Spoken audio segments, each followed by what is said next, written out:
Well, joining me now is Tom Maoli, who owns several car dealerships in New Jersey. Tom, thank you so much for giving us some of your time.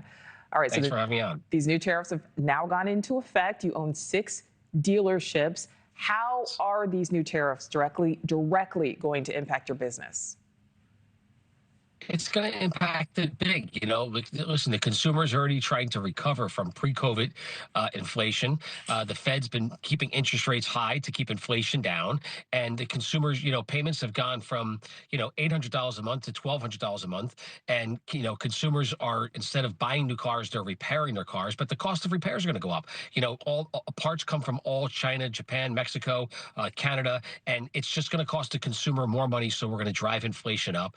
And, at the same time, I understand, listen, President Trump's a smart guy and he's got a plan. And his plan is to try and drive manufacturing back to the U.S. But, to build these plants, is 3 years. And not only that, you're going to drive the cost up that it's going to cost to build these plants because all steel, materials, wood, et cetera, it's all going to have increased pricing. And I'm not so sure how the consumer sustains this because look at, things like eggs and food and gasoline and, other costs that the consumer is just absorbing. And I think they're at the end of the rope. They're paying 7-8% interest rates on cars, houses, and there's not much room until the rubber band breaks. Yeah, I mean, if you have a little nest egg, it maybe is uncomfortable. You may not like it, but you can probably deal with it. But if you don't really have reserves, this could certainly be tough. So Tom, you mentioned the fact that new plants, which we know that's what the president's trying to do. He's trying to create new jobs, new factories. But you're saying that these new plants could take 3 years.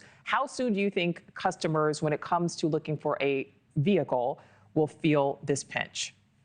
I think you're talking 30 days. I mean, it's going to hit the supply chain immediately. And, listen, you can't stop transportation. People have to drive. They have to get their children to school and they have to get to work.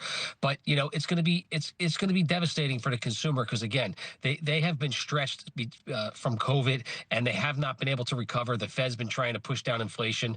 And, what this does also is this pushes the manufacturers to a point where they can't increase their supply. And the only way really to get inflation down is increased supply.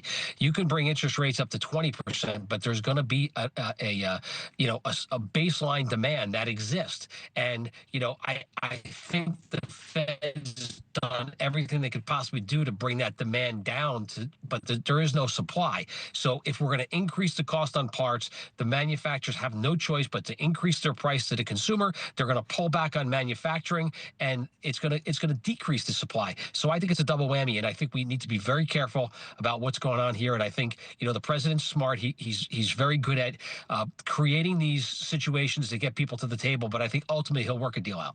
All right, so let's talk about possible plus sides here, Tom. What are your thoughts on Honda announcing that it will be producing its next Civic in the state of Indiana, as opposed to the country of Mexico, specifically in response to this? So, I mean, is that kind of a bright side to all of this?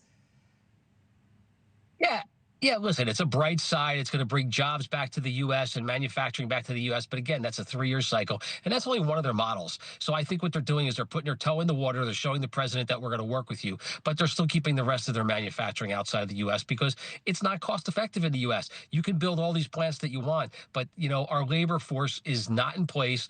It's been deteriorated through technology and life cycles of manufacturing being eroded in the U.S. And all that's gone overseas. So to rebuild a manufacturing labor force in the U.S. is going to take years, and it's not cost effective. All right, going to take years. Last question for you, Tom. What do you think happens next? And if somebody is watching this right now, they are in the market for, a new car, a different car.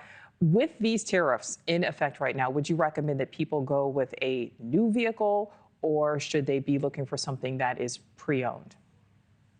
Well, listen, this is going to send pre-owned vehicles skyrocketing because, the pre-owned vehicles come from people who sell their cars or trade their cars to get new cars. And if the price goes up enough, which I think it's going to, and they're not going to buy the new car, the price of used cars is going to skyrocket because there's going to be less supply. If you're in the market for a car, I recommend you go buy it now before these tariffs get out of control. All right, you heard it right there. Tom Maoli, who owns several car dealerships in the state of New Jersey. Tom, thank you so much.